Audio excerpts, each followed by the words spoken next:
Hello दोस्तों, आप सभी का स्वागत है मेरे इस यूट्यूब चैनल पर। आज के इस सेशन में मैं आपके लिए लेके आया हूँ टीडीएस ऑन रेंट। आज के इस सेशन के अंदर आप सीखने वाले हैं कि टीडीएस की एंट्री, जो जर्नल एंट्री हम टैली के अंदर पास ऑन करते हैं, वो किस तरीके से होगी। टीडीएस डिडक्शन का सेटअप हम किस तरीके से करने वाले हैं, और एज वेल एज टीडीएस की जो स्टैट्यूटरी पेमेंट्स होती हैं वो हम टैली के थ्रू किस तरीके से पास ऑन करेंगे।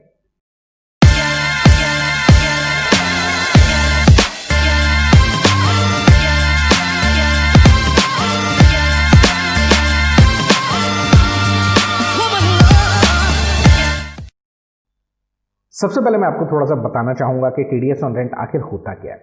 अगर आपने कमर्शियल कोई बिल्डिंग रेंट पर ली हुई है और उसका रेंट इन अ ईयर 2,40,000 से ज़्यादा जा रहा है तो आपके ऊपर टीडीएस एप्लीकेबल होता है। ये अंडर सेक्शन 194I के अंडर आता है। जो जनरल स्लैब था टीडीएस डिडक्ट करने का, वो आपका 10% होता है। अगर आपके पास पैन नहीं है, जिस पार्टी ने आपको रेंट पे अपनी बिल्डिंग दी है, अगर उसके पास अपना पैन नंबर नहीं है तो उस कंडीशन पे आप उनका 20% एट हायर रेट आप टीडीएस डिडक्ट करेंगे। अगर उनके पास पैन नंबर है देन आप उनका 10% डिडक्ट करेंगे टीडीएस। अभी ड्यू टू कोविड 14 मई से 31 मार्च 2021 तक गवर्नमेंट ने इसमें कुछ रिबेट दी गई है। वो कितना है? 7.5% के हिसाब से आप टीडीएस डिडक्ट करेंगे। इसमें आपको ये समझना होगा कि जब आप टीडीएस डिडक्ट करते हैं तो उसको नेक्स्ट मंथ आपको विद इन 7 डेज गवर्नमेंट को सबमिट भी करना होता है। और एज वेल एज जो हमारी टीडीएस की रिटर्न जाती है वो क्वार्टरली बेसिस पे जाती है, और किसी भी एक क्वार्टर के खत्म होने पे आपको 1 महीने का टाइम मिलता है जिसमें आपको अपने टीडीएस के रिटर्न को सबमिट करना होता है। मैं सबसे पहले टैली प्राइम के अंदर आपको लेकर चलता हूं, और आज हम जो भी सीखेंगे वो टैली प्राइम के अंदर सीखेंगे, क्योंकि अब फ्यूचर आपका टैली प्राइम है। Tally.ERP9 कुछ दिन में रिटायर हो जाएगा। सबसे पहले हमने कहा कंपनी नेम। मैं अभी कोई भी कंपनी नाम डाल देता हूँ, न्यू डमी हम लोगों ने डाल दिया। इसके बाद हम लोगों ने यहाँ पे डायरेक्टली पुट किया कि स्टेट हम सपोज दिल्ली से बिलोंग करते हैं, और ये मैं Ctrl+A प्रेस करके मैं इस स्क्रीन को एक्सेप्ट कर देता हूँ। F11 के फीचर्स डायरेक्टली अपने आप खुल जाते हैं। हमने कहा नहीं, जीएसटी एप्लीकेबल नहीं है, लेकिन हाँ यस मेरा टीडीएस एप्लीकेबल है। इस पहले एग्जाम्पल के अंदर मैं आपको आज सिखाना चाहूँगा कि वो कंडीशन जहाँ पे रेंट के ऊपर आपका अभी जीएसटी एप्लीकेबल नहीं है। नेक्स्ट सेशन के अंदर मैं आपको वो सिनेरियो भी बताऊंगा जहाँ पे आपका टीडीएस के ऊपर या रेंट के ऊपर आपका जीएसटी एप्लीकेबल होता है। Enable TDS deduction at source, मैंने इसको यस कराया। तो सबसे पहले आपको अपना टैन नंबर देना होगा। देन आप कंपनी है कि इंडिविजुअल है आप ये बताएंगे। देन ब्रांच अगर आपका है तो वो आप दे सकते हैं, और यहाँ से मैं बाकी किसी फीचर को अभी अनेबल नहीं कर रहा हूँ। मैं Ctrl+A प्रेस करके इसको एक्सेप्ट करता हूँ। जैसे कि हमने एक फ्रेश कंपनी बनाया, मैं फ्रेश तरीके से आपको सारी ट्रांजैक्शन करके दिखाऊंगा। सबसे पहले हम क्रिएट करके हम कहते हैं टीडीएस नेचर ऑफ पेमेंट। तो देखिए यहाँ पे अब हमें क्या करना है, ऑल्ट के साथ H प्रेस करना है। जैसे आप ऑल्ट के साथ H प्रेस करेंगे यहाँ पे आपको रूल आपको विजिबल होगा, और कि आपका पेमेंट कोड आपको साथ के साथ विजिबल हो रहा है। अभी हम क्या कर रहे हैं, रेंट ऑफ लैंड, बिल्डिंग और फर्नीचर की बात कर रहे हैं, जो कि 194I के अंडर आता है और जिसका पेमेंट कोड है 41B। ये देखिए, जैसे ही हमने इस पर क्लिक किया इसने ऑटोमेटिकली सारी डिटेल यहाँ से पिक कर ली है। अब जैसे कि हम कहते हैं कि रेट फॉर इंडिविजुअल इज 10%, लेकिन अभी 14 मई से लेकर 31 मार्च 2021 तक ये कितना स्लैब रहेगा आपका? 7.5% रहेगा। इसको हमने एक्सेप्ट कराया। अब ये मेरे से पूछता है थ्रेशोल्ड लिमिट। अब थ्रेशोल्ड लिमिट का मतलब होता है कि इन केस कितना रेंट आपका एग्जेम्प्टेड है कि आप टीडीएस आप उसके ऊपर डिडक्ट करें, वो है 2,40,000 रुपीज़। मैंने यहाँ पे मेंशन कर दिया कि 2,40,000 rupees is my threshold limit. जब ये एक्सीड होगा तभी हमारे ऊपर टैक्स लाइबिलिटी अराइज होगी। हमने यहाँ पे कैटेगरी को डिफाइन किया, नेचर बताया। इसके बाद हम लोग क्या करेंगे, लेजर बनाएंगे। एक मैंने लेजर बनाया है, सपोज रेंट। ये हमारे लिए क्या है, इनडायरेक्ट या डायरेक्ट एक्सपेंसेस आपने जिसको भी रखा, और यहाँ से आपने कहा टीडीएस एप्लीकेबल यस, और हमने कहा ये मेरा एप्लीकेबल होगा, और साथ ही आपको उसकी क्लासिफिकेशन दे देता है कि नेचर ऑफ पेमेंट किसके साथ मैप करना चाहते हैं। रेंट ऑफ लैंड, बिल्डिंग और फर्नीचर के साथ मैंने इसको मैप करा दिया। ये देखिए मैंने इसको एक्सेप्ट किया। अब हम एक लेजर बनाएंगे। सपोज जिस पार्टी से हम लोग रेंट पे हमने बिल्डिंग ली हुई है, सपोज वो डीएलएफ है, ये हमारे लिए कौन होगा, सेंट्री क्रेडिटर्स होगा। ये हमने सेंट्री क्रेडिटर सेलेक्ट किया, ये देखिए। और टीडीएस डिडक्टेबल, क्या टीडीएस डिडक्ट होना है कि नहीं होना है, इसको हमने यस कराया, और हमने कहा ये कंपनी रेजिडेंट है। ये बेसिक डिटेल हम लोगों ने हम डाल दी और यहाँ पे हमने क्या मेंशन किया, deduct TDS in same voucher. अगर किसी ट्रांजैक्शन लेवल पे टीडीएस एप्लीकेबल होता है, हम चाहते हैं कि वो साथ के साथ ही डिडक्ट कर ले, इसके लिए हमने येस कराया। अब मैं पर्पसफुली आपको यहाँ पे पेन नंबर नहीं दिखा रहा हूँ, ठीक है। मैंने अभी क्या किया, एक स्नैरियो आपके सामने क्रिएट किया जिसके अंदर मैंने पार्टी का पेन नंबर नहीं दिया। मैं दिखाना चाहूँगा in the absence of PAN number मेरा टैली उस कंडीशन पे क्या करेगा। सो अब हम यहाँ पे एक टीडीएस ऑन रेंट का एक अंडर ड्यूटीज एंड टैक्सेस का लेजर बना देते हैं, ताकि जो डिडक्शन होगी वो इस हेड के साथ हम मैप करेंगे। ये हमने टीडीएस में रखा और ये रेंट ऑफ लैंड, बिल्डिंग और फर्नीचर के साथ इसको हमने मैप करा दिया। सो टोटल 3 लेजर हमें यहाँ पे ज़रूरत पड़ी। एक हमारा एक्सपेंडिचर का लेजर था जिस पर हमने टीडीएस एप्लीकेबल कराया, एक उस पार्टी जो हमें जिन्होंने हमें रेंट पे बिल्डिंग दिया हुआ है, एज वेल एज हमने जो डिडक्शन करना है वो अंडर ड्यूटीज एंड टैक्सेस के साथ मैप करा दिया। सो सबसे पहले हमें क्या करना है, हमें अकाउंटिंग वाउचर में जाना है। हम F7 प्रेस करेंगे, जर्नल के अंदर जाएंगे और हमने कहा रेंट, और मैं जस्ट एक एग्जांपल अभी आपके साथ शेयर कर रहा हूँ कि सपोज हमने 2,50,000 का रेंट पे ऑफ किया। ये जस्ट मैं एक एग्जांपल दिखा रहा हूँ ताकि आपको ये क्लियर हो कि अगर पैन नंबर नहीं होगा तो उस सिचुएशन पे क्या होने वाला है। सो जैसे ही हमने कहा और यहाँ पे हमने कहा DLF, और जैसे मैंने DLF पे क्लिक किया, ये देखिए अमाउंट मेरा कितना दिख रहा है, मेरे को 2 लाख रुपीज़ दिख रहा है। ये स्क्रीन थोड़ा देखने वाली है, आपको इस पर फोकस करना होगा। टाइप ऑफ रेफरेंस मेरा न्यू रेफरेंस है। ऑटोमेटिकली जो मेरा वाउचर नंबर था वो मेरा रेफरेंस नंबर बन गया और यहाँ पे मेरा 2,50,000 रुपीज़ आ रहा है। मैं जैसे ही एंटर प्रेस करूँगा फिर से न्यू रेफरेंस आ रहा है, सेम रेफरेंस रिपीट हो रहा है, लेकिन यहाँ पे अमाउंट मेरा डेबिट हो गया है, जो अमाउंट डिडक्ट कर लिया गया है। और देखिए 2,50,000 का 20% होता है आपका 50,000 रुपीज़। अब ये इसलिए हुआ कि हमने क्लाइंट का DLF का पैन नंबर मेंशन नहीं किया था, तो उसने हायर रेट जो कि 20% रेट है उसके हिसाब से TDS डिडक्ट कर लिया है। अब देखिए मैं डिस्प्ले में गया, स्टैट्यूटरी रिपोर्ट में गया, फॉर्म 26Q में आपको दिखाना चाहूँगा तो इसके अंदर ये कहता है अनसर्टेन ट्रांजेक्शन करेक्शन नीडेड। क्या करेक्शन है, पैन नंबर नॉट अवेलेबल। सो यहाँ से पैन नंबर हमसे पूछ रहा है, तो हमने कहा नॉट एप्लीकेबल, ठीक है। ये हो सकता है उन्होंने अप्लाइड किया हो या नॉट अवेलेबल हमने डाल दिया। ये देखिए मैंने नॉट अवेलेबल डाला और इसने क्या दिखा दिया, इसको डिडक्टेड एट हायर रेट, कि आपने 2,50,000 पे टैक्स डिडक्ट किया 50,000 रुपीज़।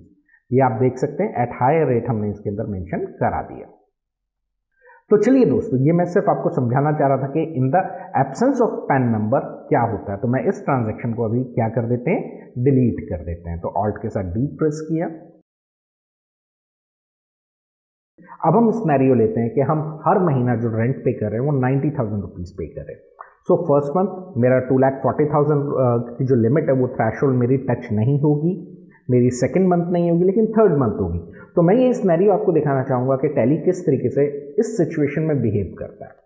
सो हम सबसे पहले जर्नल एंट्री के अंदर गए, हमने कहा रेंट अकाउंट, और सपोज हमने कहा 90,000 रुपीज़ मेरा रेंटल इनकम रेंटल है, और इसको हमने कहा सपोज DLF।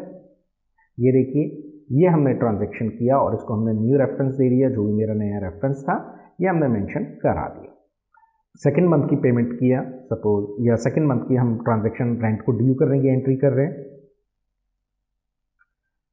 अभी उसने क्या किया था, अगर आपने ध्यान दिया हो, अभी तक उन्होंने TDS डिडक्ट, टैली ने अभी तक मेरा TDS डिडक्ट नहीं किया है।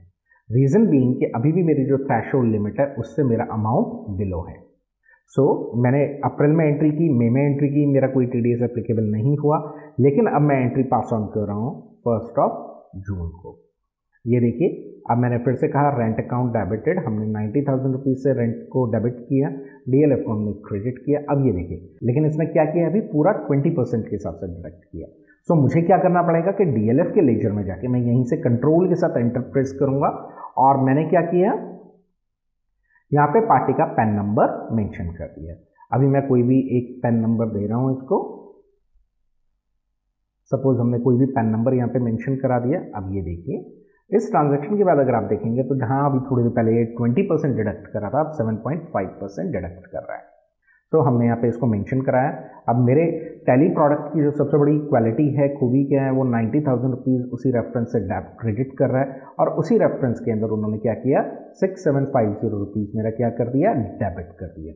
और जो रिमेनिंग पैसा है वो हम कहाँ डालेंगे, TDS ऑन रेंट के लेजर में, जो हमने अंडर ड्यूटीज़ एंड टैक्सेस बनाया था, और ये मेरी पहली ट्रांजैक्शन हो गई। अभी इस ट्रांजैक्शन के अंदर जो मेरा TDS बनता था वो तो डिडक्ट हो गया, क्योंकि 2,40,000 की लिमिट क्रॉस हुई तो उसने ट्रांजैक्शन पे टैक्स काट दिया। लेकिन इससे पहले दिए गए 1,80,000 की पेमेंट पे क्या होगा? तो जैसे ही आप इस वाउचर को सेव करते हैं तो टैली ऑटोमेटिकली आपसे कहता है कि इससे प्रीवियस जो बिल थे, इनवॉइसेस थे, उनके ऊपर भी टैक्स एप्लीकेबल हो गया है, क्योंकि हमने पहले बिल से TDS डिडक्ट नहीं किया।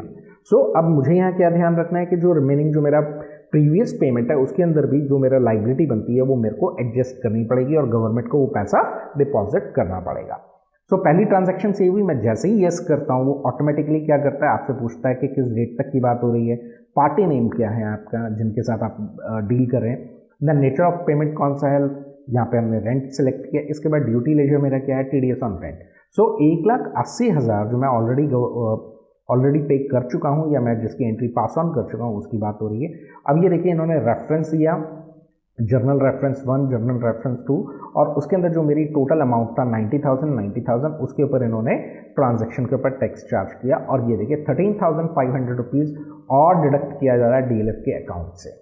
सो ये मैं एंट्री पास ऑन कर देता हूँ। इसको अगेंस्ट रेफरेंस आप चाहें तो individually bill to bill mark कर सकते हैं, या मैं इसको फाइनल जो मेरा लास्ट इनवॉइस है मैं उसके अगेंस्ट में इसको मार्क कर रहा हूँ। ये देखिए एक्सेप्ट करा दिया। सो इसकी मैं अब आपको रिपोर्ट दिखाना चाहूँगा। डिस्प्ले में गए, स्टैच्यूटरी रिपोर्ट के अंदर गए और फॉर्म 26Q की बात करते हैं हम यहाँ पे देख सकते हैं। फर्स्ट ऑफ ऑल जो रेंट इस बार डिडक्ट हुआ है वो नॉर्मल रेट पे है, हायर रेट पे इसलिए नहीं है क्योंकि हमने उनको पैन नंबर दे दिया था। तो यहाँ पे मेरे को पूरी डिटेल विजिबल है। अभी तक हमने क्या किया है, टैक्स को डिडक्ट किया है, लेकिन अभी हमने गवर्नमेंट के पास जाके ये टैक्स सबमिट नहीं कराया है। सो जैसे कि मेरी लास्ट वाउचर एंट्री पास होनी थी जून के अंदर, तो मेरे को इसका जो टैक्स सबमिट करना है 7 जुलाई तक सबमिट कराना होगा। आप चाहें तो यहीं से स्टैट पेमेंट भी पास ऑन कर सकते हैं, और आपने यहाँ पे TDS सेलेक्ट किया। मैंने कहा 1 जून से लेके 30 जून की बात करते हैं हम लोग, और हमने कहा अंडर सेक्शन 194I हमने सेलेक्ट किया। रेंट ऑफ लैंड, बिल्डिंग और फर्नीचर हमने यहाँ से सेलेक्ट किया। हम यहाँ पे चाहें तो इंडिविजुअली या कंपनी लेवल पे डिफरेंट करके टैक्स सबमिट कर सकते हैं, तो हम कहते हैं ऑल आइटम। और यहाँ से हमने कहा अगर मेरा बैंक का लेजर बना है, मैं बैंक का लेजर अभी बना देता हूँ, ICICI सपोज ये मेरा बैंकर है, बैंक अकाउंट के अंदर हमने डाला, इसको हमने एक्सेप्ट करा दिया। और ये देखिए ये मेरी एक ट्रांजैक्शन आपके लिए तैयार हो गई जिसमें मैंने ICICI बैंक के थ्रू पेमेंट किया, और ये मेरा कुछ अमाउंट है जिसको हम पे ऑफ कर रहे हैं। मैं इसको एक्सेप्ट कराता हूँ। अब यहाँ से मैंने कहा हम पेमेंट कैसे कर रहे हैं, हम नेट बैंकिंग के थ्रू कर रहे हैं या चेक से कर रहे हैं, वो आपने यहाँ पे मेंशन कर दिया। इंस्ट्रूमेंट नंबर आपका क्या था, चेक नंबर आपका क्या था, वो आपने यहाँ पे मेंशन कर दिया, और इंस्ट्रूमेंट की डेट क्या थी वो आपने यहाँ पे मेंशन करा दी। अब हम इसको एक्सेप्ट करते हैं। ये देखिए इस तरीके से मैंने एक ट्रांजैक्शन पास ऑन कर दी जो नॉट रिलेवेंसीज के अंदर आएगा। अगर आप देखेंगे तो ये पेमेंट मेरी यहाँ पे आपको रिफ्लेक्ट हो रही है। एज वेल एज अभी ये क्या है, अनसर्टेन ट्रांजैक्शन है। रीज़न बीइंग कि इसको जो बेसिक डिटेल चाहिए होती है वो डिटेल अभी हमने इसको प्रोवाइडेड नहीं की है। ये देखिए ये कहता है कि इस पीरियड की बात कर रहे हैं, ये मेरा सेक्शन है। अब यहाँ पे चेक नंबर, एक बार आपको यहाँ पे रिकॉन्सिलेशन के अंदर जाने के बाद अपनी डिटेल मेंशन करना ज़रूरी है। ये आपने चेक नंबर डाला, चेक डेट डाल दिया हम लोगों ने, सपोज ये मेरा 16 में डाल देता हूँ। मेरा बैंक का BSR कोड नंबर जो भी था वो मैंने यहाँ पे मेंशन कराया। चलान नंबर मेरा हमने मेंशन किया। चलान डेट हमने जिस डेट के अंदर सबमिट कराया वो मैंने डाल दिया। किस बैंक से आपने कराया है वो बैंक डाल दिया, और आपने कहा हमारी ब्रांच का नाम। इसको मैं एक्सेप्ट करता हूँ। ये देखिए अनसर्टेन से हट गया यहाँ से, ये देखिए, और वो यहाँ पे आ गया मेरे पास, आप देख सकते हैं। और यहाँ पे आपके पास अमाउंट पेड के अंदर आ रहा है कि येस आपकी लायबिलिटी बनती थी इतना और आपने ये पेमेंट कर दिया है। अगर आपको पता है कि इन अ ईयर आप 2,40,000 रुपीज़ आपका रेंट क्रॉस होना है, तो गवर्नमेंट और हम भी ये रिकमेंड करेंगे कि आप पहली ट्रांजैक्शन से ही उनका टैक्स काटना शुरू कर दें। सो इस तरीके की ट्रांजैक्शन के लिए मैं अब आपको दिखाना चाहूँगा। सपोज मैं रेंट का ही एग्जाम्पल अभी आपके सामने रख रहा हूँ, लेकिन इस बार डिफरेंस क्या होगा कि मैं जो ट्रांजैक्शन करूँगा मैं वो डे 1 से आपका टैक्स डिडक्शन करके चलूँगा। सो देखते हैं एक बार। मैं सबसे पहले क्या कर रहा हूँ, डिस्प्ले में गया, डे बुक में गया, और मैं यहाँ पे पीरियड चेंज कर रहा हूँ, और मैंने पूरी ट्रांजैक्शंस यहाँ पे पिक की, और मैं चाहता हूँ सारी एंट्रीज को डिलीट कर दिया जाए। और मैं चाहता हूँ यहाँ पे मैं छोटा सा ट्विक करूँगा, मैं एक छोटे से फीचर को अनेबल करूँगा। उसके बाद हम ये देखेंगे कि सेम कंपनी के अंदर जहाँ मेरा थ्रेशोल्ड लिमिट का वेट किया गया था, मैं थ्रेशोल्ड लिमिट का वेट नहीं करना चाहता हूँ, मैं चाहता हूँ पहली ट्रांजैक्शन से ही मेरा TDS डिडक्ट होना शुरू हो जाए। सो उसके लिए हम लोग क्या करेंगे, हमने F11 प्रेस किया और हम लोग यहाँ पे गए और हमने कहा TDS डिटेल को मैं येस कराता हूँ, और इसके अंदर जाने के बाद एक कंसेप्ट आता है ignore income tax exemption limit for TDS deduction, इसको मैं येस कर देता हूँ। और ये देखिए इसका इम्पैक्ट क्या आएगा कि इवन दो मैंने इसमें थ्रेशोल्ड लिमिट आपको 2,40,000 की दी है, लेकिन मेरा सिस्टम क्या करेगा, from the first transaction TDS deduct करना शुरू कर देगा। सो हमने पैन नंबर दिया हुआ है, हमने सिस्टम को बताया हुआ है कि आप जो थ्रेशोल्ड लिमिट है उसको इग्नोर करेंगे। सो देखिए हम F7 में गए और हम लोगों ने कहा रेंट अकाउंट, सेम एग्जांपल मैं आपके लिए ले रहा हूँ, 90,000 रुपीज़ का हमने रेंट पे किया और DLF इनकी बिल्डिंग हम लोगों ने ली है। देखिए पहली ट्रांजैक्शन के अंदर इसने क्या किया है, ये TDS डिडक्ट करना मेरा शुरू कर दिया है, ठीक है, ये देखिए, और हम इसको TDS के साथ मैप करेंगे और ये मेरी ट्रांजैक्शन सेव हो गई। इसके बेसिस पर मैं डिस्प्ले में गया, स्टैट्यूटरी रिपोर्ट में गया, फॉर्म 26Q में आपको दिखाना चाहूँगा। ये देखिए यहाँ पे आपका आ गया है और यहाँ पे डिटेल आपके पास आ रही है कि यस आपकी एक लाइबिलिटी बनती है। अगर अब आप इसकी पेमेंट करना चाहते हैं तो आप सिंपल यहाँ से स्टैट पेमेंट में दोबारा से जाएंगे। TDS लिया हमने, ये हमने जून में एंट्री किया था, तो मैं यहाँ पे मंथ चेंज कर देता हूँ, जून हम लोगों ने ले लिया है, और डिडक्टेड टिल जो आपकी डेट की वाउचर एंट्री है मैंने वो सेम डेट डाल दी है। अंडर सेक्शन 194I हमने लिया, और ये देखिए हमने फिर से ऑल आइटम सेलेक्ट किया, हमने बैंक का नाम लिया, और ये देखिए ट्रांजैक्शन जो पेमेंट की ट्रांजैक्शन है वो मैं पास ऑन कर रहा हूँ। यहाँ पे चेक नंबर अगर आप डालना चाहते हैं, ये हमने यहाँ पे एक्सेप्ट कराया, ठीक है, और यहाँ देख सकते हैं ये अनसर्टेन ट्रांजैक्शंस के अंदर आया। हम इसके अंदर जाएंगे और फिर से हम बैंक की जो मेरी BSR बैंक की जो डिटेल है चालान भरते टाइम वो हम यहाँ पे मेंशन कर देंगे।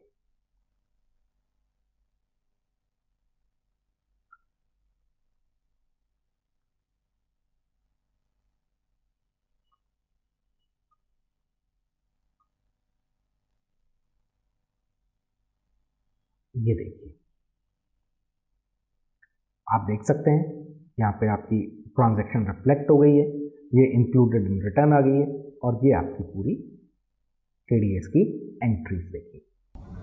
हेलो दोस्तों, अगर आपको मेरा वीडियो अच्छा लगा तो इस पर एक लाइक तो बनता है, साथ ही आप कमेंट सेक्शन के अंदर नीचे जाके बताइए कि हम नए किन टॉपिक्स के ऊपर वीडियो बनाएं। अगर आपको मेरा वीडियो अच्छा लगा तो दोस्तों के साथ शेयर करना ना भूलिएगा, और मेरे इस YouTube चैनल को सब्सक्राइब कीजिए ताकि जितने भी हमारे नए वीडियोस बनेंगे आपको सबसे पहले दिखें।